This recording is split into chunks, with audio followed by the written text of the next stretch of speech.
Richmond Dinayon, ABS-CBN News. Dumepensa naman ang National Disaster Risk Reduction and Management Council laban sa mga batikos na hindi nila pinagandaan ang bagyo at hindi sila nagbigay ng sapat na babala sa publiko kaugnay sa pagdating ni Shenyang. Sa uling tala po naman ng NDRRMC, umabot na sa 53 ang bilang ng mga namatay dahilan kay Shenyang. Nagpapatrol si George Karing. Sa pinakahuling bilang na inanunsyo ng NDRRMC, 53 ang patay at may 8 nawawala dahil sa bagyong Shenyang. At sa harap nito, nasisi ng gobernador ng Misamis Oriental ang national government sa umano'y kakulangan ng paghahanda. Pero nilinaw ng NDRRMC na hindi naman sila nagkulang. Pinanindigan ni Undersecretary Alexander Pama na nakabantay ang mga tauhan nila sa kilos ng bagyo at nagbigay din sila ng kaukulang babala sa mga lokal na pamahalaan. Pruweba nito ayon kay Pama sa mga lugar na labis na nasalanta, tulad ng bayan ng Ronda sa Cebu, Tanawan sa Leyte at Catbalogan sa Samar. May mga barangay lang na nadali at hindi bumubayan. Kung titingnan din po natin sa Catbalogan, ang makikita naman natin halos concentrated sa isang lugar kung saan tinamaan itong ating mga casualties. Pero naniniwala si Pama na mas mabisa sana ang babala nila tuwing may parating na kalamidad kung lahat ng tao ay makikipagtulungan. For us to succeed in a disaster risk reduction, meron dalawang sides parati yan. Yung preparasyon ng gobyerno at kooperasyon ng mga mamayan. One without the other, hindi natin makukuha yung ideal objective natin ng zero casualty. Sa ngayon ay nasa karagatan ng bagyong Shenyang patungo sa direksyon ng Mangsi Island ng Palawan. Tinatansya na aabutin pa ng 2 araw bago tuluyang makalabas ang bagyo sa Philippine Area of Responsibility. George Carino, ABS-CBN News. Humuhupa na ang baha sa Lubok, Bohol na matinding napinsala ng bagyong Shenyang. Ngayon pa lang din nahahatiran ng tulong ang mga binahang barangay doon. Nagpapatrol si Karin Asutilia. Isa sa mga bayan sa Bohol na napuruhan ng bagyong Shenyang ang Lubok na sentro rin ng turismo. Dahil sa walang tigil na pag-ulan, umapaw ang Lubok River at nag-iwan ang baha ng matinding putik sa lugar. Kaninang umaga naging abala ang mga residente sa paglilinis ng kanilang mga bahay sa Barangay Valladolid. Naging emosyonal naman ang ilan nang abutan ng relief goods ng news team. Marami raw kasi sa kanila ang hindi nakapagtabi ng pagkain dahil hindi nila inaasahan ang matinding baha. Aminado rin ang marami na naging kampante sila at hindi sineryoso ang mga babala ng lokal na pamahalaan. Kahit ang lokal na pamahalaan ng Lubok ay hindi umasa na ganito katindi ang baha, maging ang mga nakaimbang na relief goods na sira sa baha at putik. Ayon kay Lubok Mayor Helen Alaba, umabot na sa alert level, hindi pangkaraniwan ang dami ng tubig na umapaw sa Lubok River. Sa turismo, umaasa ang Lubok na kilala sa kanilang river cruise, pero maraming floating restaurants sa ilog ang nasira ng bagyo. Ngayon pa lang humuhupa ang tubig baha.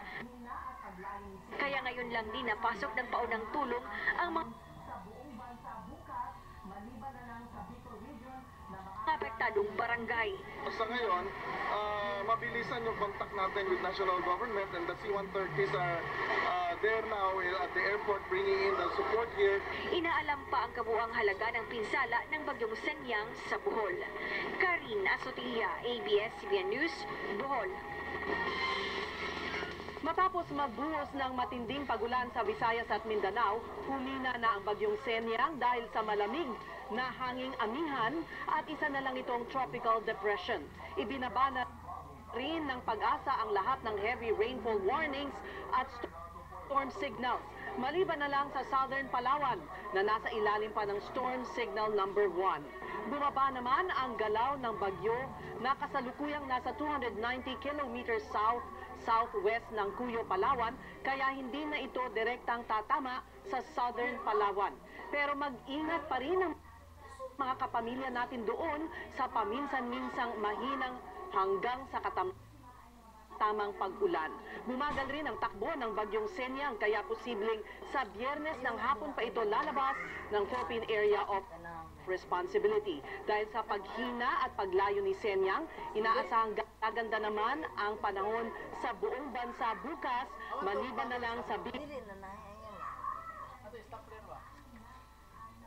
region na makakaranas ng kaunting pag-ulan dahil sa tail end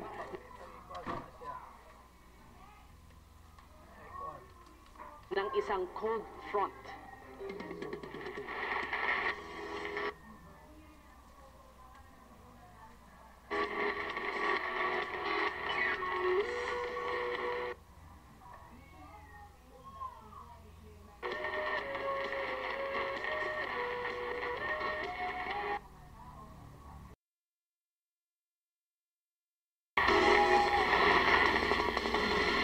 Bumaba daw ang mga biktima ng paputok sa Jose Reyes Medical Center kumpara noong nakaraang taon.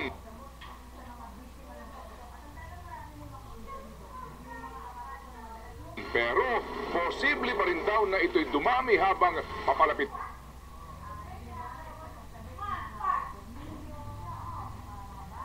nga ang bagong taon at live mula sa Jose Reyes Memorial Medical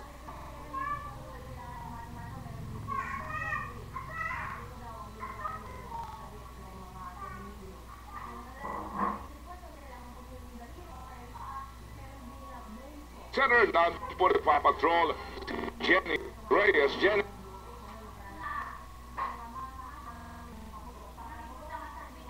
Sa ngayon, ilan na ang record dyan ng mga naisugod na dahil pa rin nga sa mga paputok, Jenny?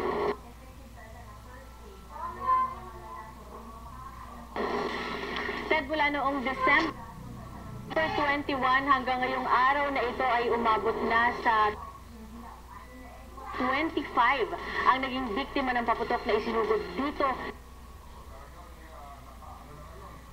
sa Jose Reyes. Halos kalahati yan ng bilang noong nakaraang taon na umabot sa 45. Karamihan sa mga biktima ay mga batang edad 5 hanggang 10 at biktima ng iligal na paputok na pikulo. Sa pagbisita kanina ni Acting Health Secretary Janet Garin ay inabutan pa niya ang 11 taong gulang na pasyente na naputukan ng pikulo na bigla na lang umanong sumabog habang hawak ng biktima. Ayon kay Secretary Garin ay 6 na ang naputulan ng daliri o kamay dahil sa paputok ngayong taon at 5 sa mga biktima na yan ay mga Sulit po, walang sawa, pagdating namin nire-remind, ito po ang itsura ng kamay na napuputol, daliri na napuputol, batas na napuputol.